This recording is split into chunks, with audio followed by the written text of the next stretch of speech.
Throughout history, the concept of mating ideologies has played a crucial role in shaping social orders and cultural norms. Mads Larsen, a researcher in the field, has delved into the foundation of social orders and the impact of mating ideologies on society. Larsen emphasizes that at the core of all social orders lies the fundamental concept of mating, which is essential for the continuation of the human species. Larsen explains that the study of mating ideologies is important because it provides insights into the historical and cultural foundations of society.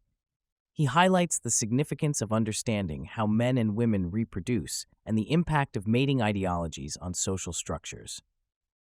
Larsen points out that mating ideologies have evolved over time, reflecting changes in societal demands and resource supply. One of the key takeaways from Larsen's research is the concept of heroic love, which characterized mating ideologies in early human history.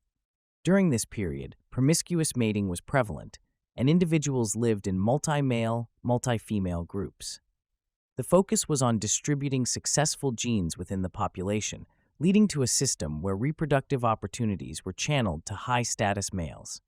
As human societies transitioned to pair bonding and monogamous relationships, the concept of courtly love emerged.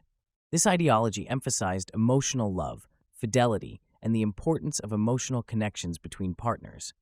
It also introduced the idea of female consent in marriage, marking the beginning of female emancipation in the Western world.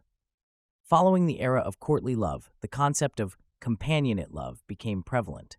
This pragmatic ideology focused on the practical aspects of marriage, emphasizing lifelong commitment and arranged marriages. It reflected the realities of European peasants and the need for stability and continuity within society. Larsen's research also sheds light on the role of the church in shaping mating ideologies.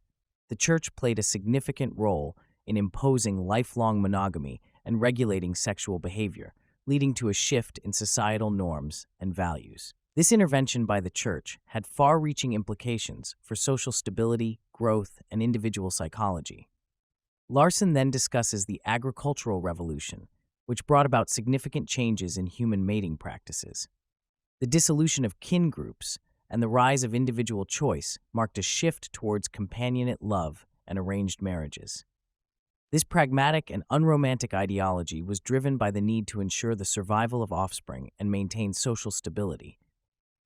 The period from the end of the First Sexual Revolution to the West's Second Sexual Revolution in 1750 was characterized by companionate love, arranged marriages, and pragmatism.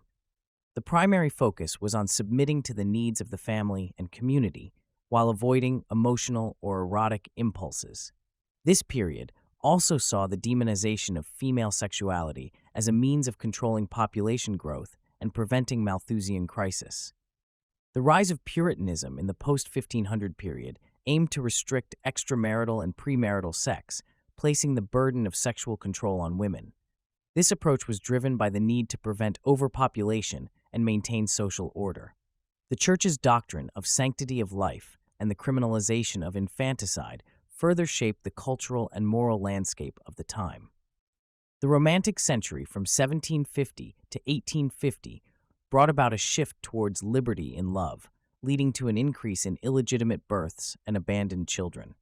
This period saw a celebration of female sexuality and a focus on individual choice and pleasure.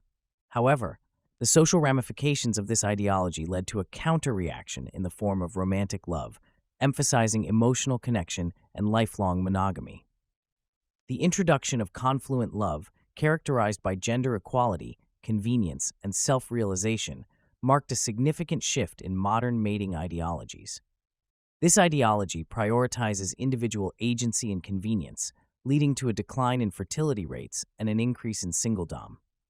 The impact of urbanization, economic incentives, and mate preferences further contributes to the challenges of modern dating dysfunction and demographic collapse.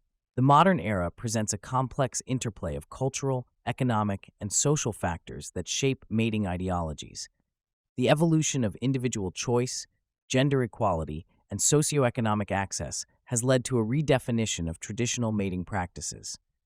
The challenges of modern society, including declining fertility rates and increased singledom, highlight the need for a deeper understanding of the evolutionary mismatch and its impact on human relationships. Larsen continues by highlighting the complexities of modern dating, particularly on platforms like Tinder.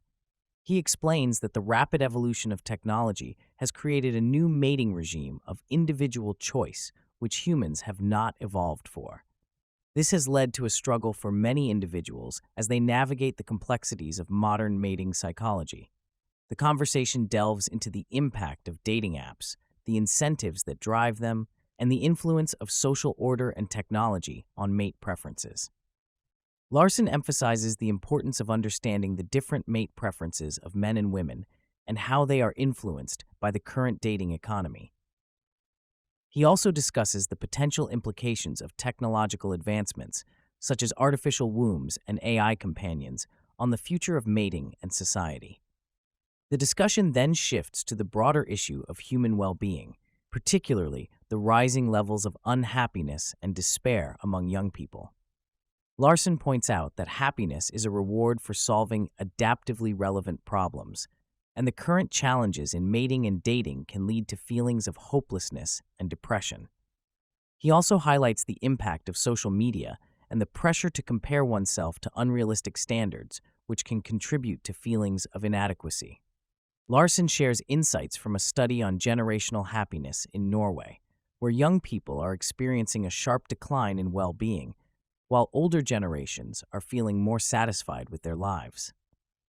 He explains that happiness is inherently relative and influenced by comparison groups, and that working for others and finding meaning in life can have a significant impact on overall well-being. The conversation concludes with a discussion on the potential strategies for achieving well-being, including the importance of gradual progress, the accumulation of meaning over a lifetime, and the benefits of working for the good of others.